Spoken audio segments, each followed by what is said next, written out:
Kalau ingin dikuatkan kesabaran, ingin diberikan rizki sehingga bisa sering infak, ya, ingin diberikan kemampuan menjalankan segala sesuatu dengan benar, menatap dengan benar, mendengar dengan benar, berjalan secara benar, itu diantara amalannya rajin istighfar di waktu sahar menjelang fajar. Dah, ini ijazahnya langsung dari Al-Quran, surah ketiga Ali Imran di ayat ke-17. As-sabirina was-sadiqina wal-qanitina wal-munfiqina wal-mustaghfirina bil ashar. Ya, Quran surah ketiga Ali Imran ayat 17, paling kiri sebelah atas tuh. Itu di situ istighfar di waktu sahar itu disamakan dengan 4 amalan tadi. Sabar, khusyuk dalam ibadah, bisa rajin infak, dan benar dalam menjalankan aktivitas. Itu diantara latihannya rajin istighfar menjelang fajar. Makanya kalau sudah istighfar, terbuka hatinya, terkoneksi dengan Allah, itu ibadahnya akan lebih enak dibandingkan dengan yang jarang istighfar. Itu. Alhamdulillah. Ada sifat qanitin di situ. As-sabirina wal qanitina. Sedangkan kita diminta salat itu dengan sifat kunut. Orangnya disebut qanit, jamaknya qanitin. Ada di mana ayatnya? Al-Baqarah ayat 238. Hafizu 'alas salawati was salatil wusta wa qumu lillahi qanitin. Tuh. Kalau mau salat, mau enak salatnya, jangan sekedar salat.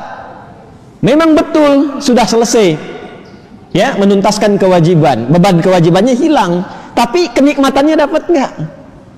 Manfaatnya dapat nggak?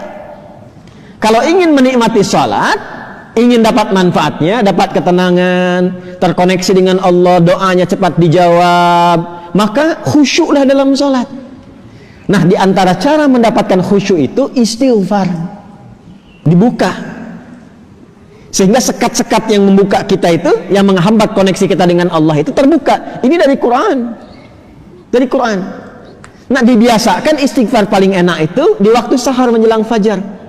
Apalagi kalau bisa tahajud sebelumnya.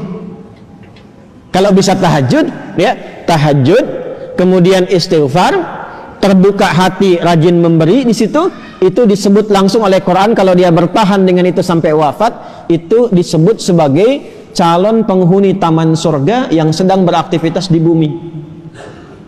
Itu Quran surah 51 ayat 15 sampai dengan ayat 23. Innal muttaqina fi jannatin wa 'uyun akhidhina ma atahum rabbuhum innahum kanu qabla dhalika muhsinin kanu qalila minal laili ma yahja'un. Itu tahajudnya. Wa bil ashari hum yastaghfirun. Itu istighfarnya. Bismillahirrahmanirrahim. Assalamualaikum warahmatullahi wabarakatuh. Alhamdulillah, wassalatu wassalamu ala rasulillah wa ala alihi wa sahbihi wa man walah wa ba'd. Saudara-saudariku, di awal periode Nabi SAW mengemban misi kerasulan, terdapat beragam tantangan yang beliau hadapi dari umat di sekitarnya. Tidak sedikit bahkan tuduhan dilancarkan, serangan-serangan verbal, bahkan dalam satu kesempatan ada yang menyebut Nabi SAW tengah mengalami kegilaan. Ada yang menuduh Nabi ditinggalkan oleh Rabbnya, oleh Allah Subhanahu wa Ta'ala, karena ada fase penurunan wahyu yang belum turun pada saat itu. Ada yang menyebut beliau dengan tuduhan hoax, menyebarkan bahwa beliau seorang penyair, beliau terkena penyakit tertentu, dan tuduhan-tuduhan lain yang melahirkan teror-teror verbal atau bahkan juga gangguan fisik baik kepada beliau ataupun sahabat-sahabat Nabi Sallallahu Alaihi Wasallam. Dalam kesempatan inilah kemudian Allah Subhanahu Wa Taala menurunkan 2 surat sekaligus. Yang dahsyatnya, dengan 2 surat ini Allah ingin mengentaskan segala kegundahan yang dirasakan. Allah ingin menepikan segala kesedihan yang pernah dialami oleh Rasulullah SAW pada saat itu, sekaligus memberikan pesan besar kepada kita, hikmah yang paling indah dan cara yang paling efektif bagaimana kita bisa melewati masa-masa sulit sekaligus menghadirkan ketenangan di dalam jiwa dan menyusun solusi-solusi terbaik untuk kita menyelesaikan apapun yang tengah kita alami. Quran surah ke-93 dan surah ke-94, Ad-Duha dan Al-Insyirah diturunkan oleh Allah Subhanahu wa taala untuk memberikan kedamaian, ketentraman sekaligus solusi dalam setiap persoalan yang kita alami, belajar dari hikmah yang pernah dialami Rasulullah sallallahu alaihi wasallam. A'udzu billahi minasyaitonir rajim. Bismillahirrahmanirrahim.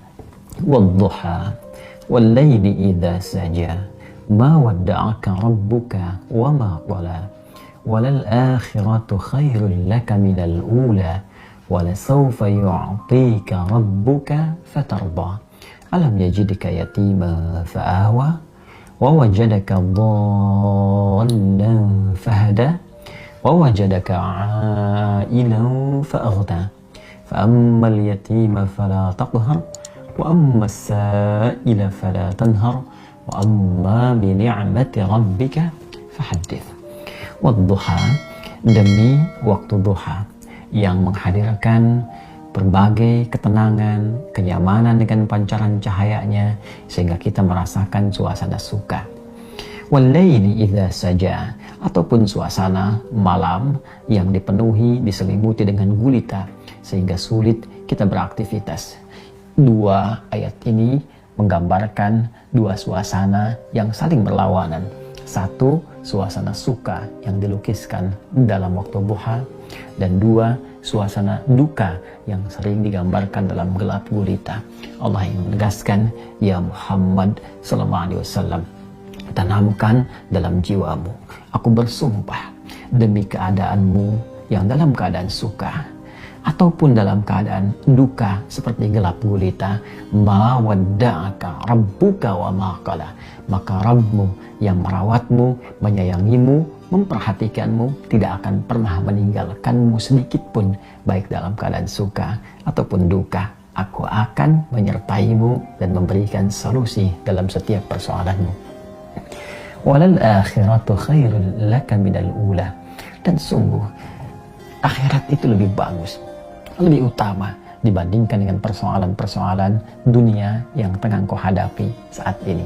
Wala sawfa yu'tika rabbuka fatarda, bersabarlah dengan cobaan-cobaan dunia, bersabarlah dengan tantangan yang harus dihadapi, lulus dalam ujian itu, dan aku akan berikan kepadamu seluruh nikmat-nikmat terbaik di akhirat sampai engkau mengatakan, aku ridha ya Allah, aku puas dengan itu semua. Alam yajidka yatiman fa'awa, bukankah dulu pun engkau punya kesulitan yang dengan itu aku entaskan, seperti engkau ditinggal oleh ayahmu, engkau ditinggal oleh ibumu, kesulitan yang tidak biasa, lantas aku memberikan solusi kepadamu. Wajadaka dhallan fahada, dan dalam engkau merasa gelisah pun dulu, bukan hanya sekarang. Dalam engkau sulit pun dulu, bukan hanya sekarang. Bukankah persoalan di masa lalu aku pun berikan petunjuk kepadamu untuk mengatasinya? Wajadaka ailan fa'aghna, dan bukankah kesulitan-kesulitan finansial, kesulitan-kesulitan ekonomi, kesulitan dalam menjalani hajat hidup, itu pun aku selesaikan dengan mengirimkan orang-orang terbaik kepadamu, baik itu keluargamu ataupun juga istrimu saat ini, yaitu Sayyidah Khadijah alaihissalam. Masya Allah, Allah berikan pelajaran yang sangat besar dari runtunan ayat ini saja. Pesan yang penting kita dapatkan kalau sedang punya persoalan, yakinkan pada diri kita bahwa Allah pasti akan memberikan solusi. Kata Allah, hei orang beriman, dalam keadaan suka ataupun duka, aku pasti akan perhatikanmu, aku gak akan pernah meninggalkanmu. Tanamkan pada dirimu, kalau punya kesulitan sekarang, jangan kau banyak keluhkan. Bukankah dulu pun kau punya banyak kesulitan dan aku telah tuntaskan? Maka apakah 1000 kesulitan yang dulu yang telah aku selesaikan, berikan solusi, akan dikalahkan dengan satu persoalan ini saja? Tidakkah engkau mengingat persoalan-persoalan di masa lalu? Yang saat engkau lahir, aku datangkan orang tua untuk merawatmu, aku berikan rezeki untuk membuat engkau tentram. Maka dari 1000 persoalan yang telah aku selesaikan terdahulu, aku berikan solusi. Apakah tidak engkau ingat untuk memberikan kekuatan pada dirimu? Hei, dulu pun pernah diselesaikan, maka yang ini pun pasti akan dituntaskan. Fa'ammal yatima fala taqhar. Maka dari itu, jika ada orang yang kesepian, saat engkau merasakan penuh kenikmatan, kedamaian, ketentraman, saat orang butuh perlindungan, saat ada yatim butuhkan perhatian, maka berbagilah dengan mereka. Jangan kau berikan sifat-sifat yang kurang baik, karena engkau pun sesungguhnya membutuhkan perhatian dari Allah Subhanahu wa Ta'ala. Wa ammassa ila fala tanhar. Dan bila pun ada yang minta pertolongan, minta solusi, maka berikan yang terbaik untuk dibantu, dan jangan pernah menyepelekannya, karena engkau pun sesungguhnya butuh bantuan. Wa amma bi ni'mati rabbika fahaddits. Dan dengan segala nikmat yang telah Allah berikan kepadamu, maka ungkapkanlah sebagai syukur kepada Allah Subhanahu wa Ta'ala dengan meningkatkan kesolehan, kebaikan, dan takarrub kepada Allah Subhanahu wa Ta'ala. Saya berikan ijazah ya salah satunya. Salah satu doa yang mustajab itu adalah menyertakan sifat tunggal Allah sebelum doa. Ya. Kalau mau gampang bacain Al-Ikhlas, gitulah gampang gitu sebelum berdoa. Jadi satu kali, wallahu a'lam bimuradi, satu kali ada seorang sahabat berdoa, doanya kedengaran oleh Nabi. Dia katakan, oh kama qala, Allahumma yal ahadus samad alladzi lam yalid wa lam yulad wa lam yakul lahu kufuwan ahad, inni as'aluka an taghfirali. Kedengaran oleh Nabi. Dia berkata, Allahumma yal ahadus samad, ya Allah yang esa, tunggal, yang tempat bergantung dari segala hal. Alladzi lam yalid wa lam yulad, yang engkau tunggal, tidak beranak, tidak diperanakan. Wa lam yakul lahu kufuwan ahad, engkau maha kuat, tidak membutuhkan sekutu yang lain.